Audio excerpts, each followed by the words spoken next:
Bienvenue à la fête des tabernacles. Nous sommes reconnaissants de pouvoir nous réunir pour cette célébration joyeuse de la vie telle que Dieu l'avait voulu, pleine de sens, de paix et d'abondance. Vous savez, le mot « réjouissez-vous » apparaît 9 fois au début de la Bible pour décrire nos relations humaines lors de la fête des tabernacles. Par exemple, dans Deutéronome 16, verset 14, Dieu donne cette instruction. « Tu te réjouiras à cette fête, toi, ton fils et ta fille, ton serviteur et ta servante, et le Lévite, l'étranger, l'orphelin et la veuve, qui seront dans tes portes. » Dieu veut que nous connaissions la joie dans notre vie, à mesure que nous grandissons dans l'obéissance à Dieu, en apprenant à le servir lui et notre prochain. L'Ecclésiaste 2, 26 a dit « Car il donne à l'homme qui lui est agréable la sagesse, la science et la joie. » Dieu a conçu notre corps et notre esprit pour que nous menions une vie richement bénie au sein des beaux environnements qu'il avait créés spécialement pour nous. Chaque site de fête devrait nous inciter à louer Dieu joyeusement pour son appel et pour sa merveilleuse création. Pendant 8 jours, il nous offre l'occasion de nous réjouir et de partager du temps ensemble. Les fêtes annuelles de Dieu illustrent la voie, le chemin vers une vie authentique, la vie selon Dieu, le mode de vie qui apporte la joie à tous. Au lieu d'une existence terne et morne, l'apôtre Paul nous encourage à véritablement vivre selon la volonté de Dieu. Dans Romains 6, verset 13, il dit « Donnez-vous vous-même à Dieu comme étant vivant de mort que vous étiez, et offrez à Dieu vos membres comme des instruments de justice. » La fête des tabernacles et le 8e jour célèbrent la libération de l'humanité, de l'esclavage, de la servitude et de la mort, libérés par Jésus-Christ pour vivre une vie joyeuse selon la voie divine. Une vie abondante découle d'une relation saine entre les membres de la famille divine. Le millénium à venir durera 1000 ans, au cours desquels ceux qui avaient auparavant passé leur vie à purger leur peine, en quelque sorte, dans une époque de ténèbres et de tristesse, pourront enfin vivre pleinement comme Dieu l'avait prévu. Quel contraste la voix de Dieu apporte-t-elle à leur vie? Dans Ézéchiel 35, verset 10, il est dit « Les rachetés de l'Éternel retourneront, ils iront à Sion avec des chants de triomphe, et une joie éternelle couronnera leur tête. L'allégresse et la joie s'approcheront, la douleur et les gémissements s'enfuiront. » Nous célébrons cette fête comme un témoignage vivant que la voix de Dieu apporte à la vie de chacun un but, un sens et de la joie.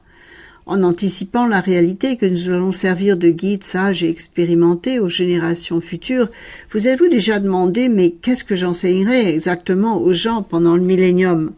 En fait, nous enseignerons la même chose que Dieu nous a toujours enseigné.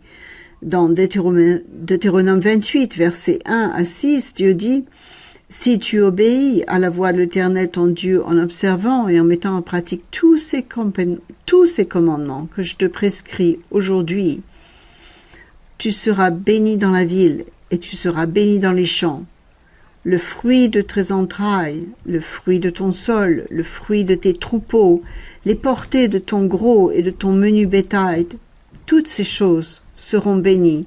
Ta corbeille et ta huche seront bénies. Tu seras béni à ton départ et tu seras béni à ton arrivée et à ton départ. Ces fêtes d'automne proclament la joie future d'une humanité qui ne connaît pas encore Dieu. Nous célébrons leur avenir si nous vivons notre vie dans l'état d'esprit plein d'amour qui anime Dieu. Vous et moi avons la chance de pouvoir connaître Dieu dès maintenant et de développer en nous sa façon de voir et de penser.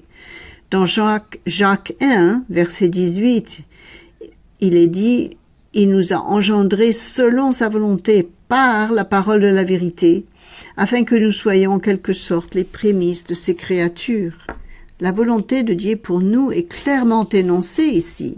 Il est désormais de notre responsabilité de réaliser de tout cœur sa volonté, en devenant en quelque sorte les prémices de sa famille divine.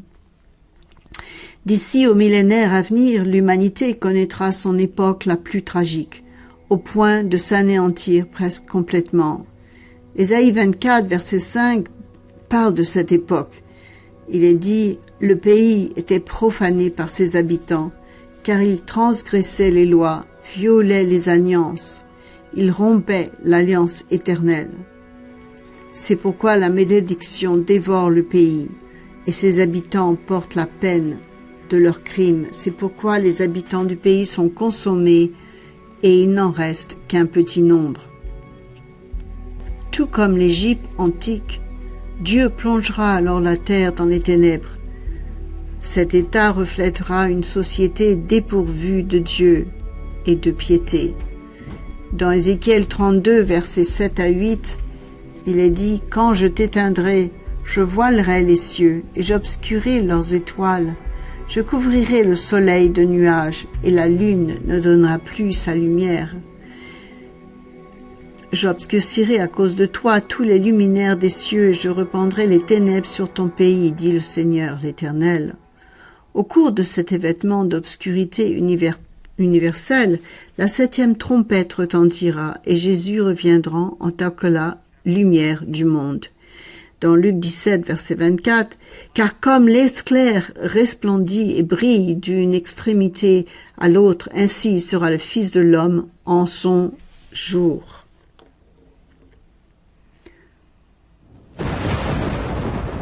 Un éclair, la nuit, c'est très brillant et c'est même 5 fois plus chaud que la surface du soleil. Dans Isaïe 60, verset 1, il est dit au reste d'Israël, « Lève-toi, sois éclairé, car ta lumière arrive, et la gloire de l'Éternel se lève sur toi. Voici les ténèbres couvrent la terre, et l'obscurité les peuples. Mais sur toi, l'Éternel se lève, sur toi, sa gloire apparaît. Des nations marchent à ta lumière et des rois à la clarté de tes rayons. » En contraste frappant avec les ténèbres spirituelles qui ont abouti à tant de morts et de souffrances, Jésus apporte un renouveau lumineux, mondial, spirituel et physique. Et le résultat, c'est 1000 ans de vie joyeuse dans la lumière de Jésus-Christ, assisté par son épouse, l'Église, qui se prépare actuellement. À l'image, comme il est question en fait dans Apocalypse 19, verset 7, à l'image du Jardin d'Éden, nous pouvons nous réjouir de cette restauration prochaine des relations entre le Créateur et ceux qu'il a créés. Pendant les fêtes de Dieu, nous nous réjouissons également de pouvoir vivre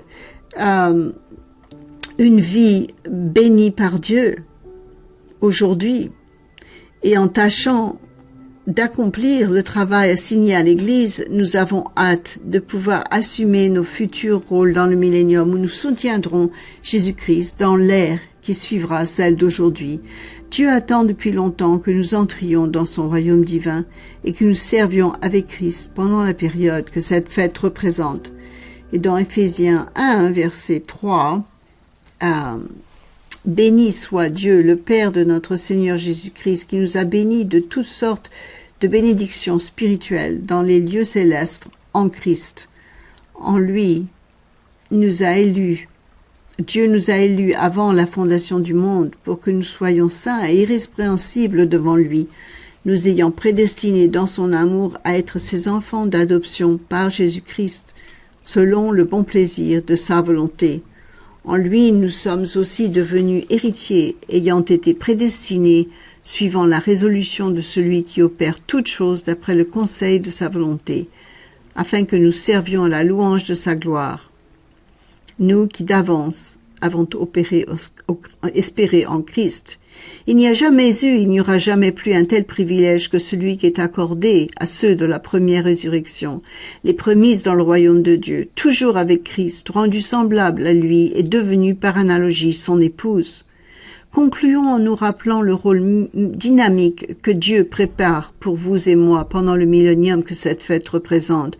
Vous trouverez cela dans Apocalypse 20, versets 4 et 6. « Et je vis des trônes, et à ceux qui s'y assirent fut donné le pouvoir de juger. Heureux et saints ceux qui ont part à la première résurrection. La seconde mort n'a point de pouvoir sur eux, mais ils seront sacrificateurs de Dieu et de Christ, et ils régneront avec lui pendant 1000 ans. » Avons-nous encore plus de plus de raisons de nous réjouir? Eh bien, Jésus-Christ nous donne une excellente raison de nous réjouir, encore davantage.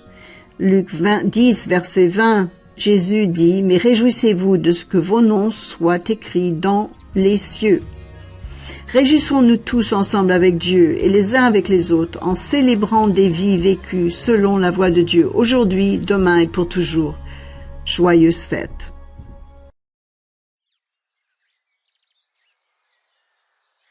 I sought the Lord, and He answered me, and delivered me from every fear.